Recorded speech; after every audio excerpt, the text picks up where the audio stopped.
আসসালামু আলাইকুম সবাইকে। আপনাদের সবার সাথে আমি শেয়ার করেছি অনেক ধরনের ভিডিও, যেমন কুকুর কাকের সাথে কিভাবে খাবার শেয়ার করেছি, কিভাবে ঘুরতে ঘুরতে গল্প শেয়ার করেছি, ফেসবুকে গ্রো করার টিপস দিয়েছি, কিন্তু সকালে ঘুম থেকে উঠে কি করি সেটা শেয়ার করা হয়নি। আজকে আপনাদের সাথে শেয়ার করতে যাচ্ছি আমার সকালের রুটিন।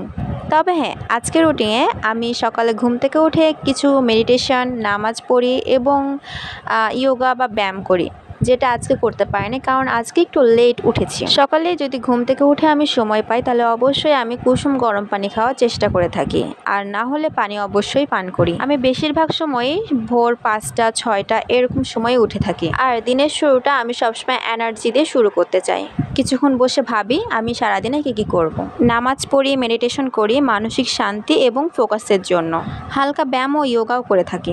এখন প্রস্তুতি নিচ্ছি ফ্রেশ হওয়ার জন্য, আর প্রতিদিন সকালে আয়নাতে নিজের মুখ না দেখলে তো হয়ই না গাইস। ছুটির দিনগুলোতে নতুন কিছু করতে অনেক ইচ্ছে করে। আমি সেই জন্য ফ্রেশ হয়ে যে স্বাস্থ্যকর খাবার খেয়ে ভাবতে থাকি যে আজকে কি করা যায়। তবে গাইস, সবসময় স্বাস্থ্যকর খাবারও খাওয়া হয় না, মাঝে মাঝে পরোটা মাংস খেয়ে নিই।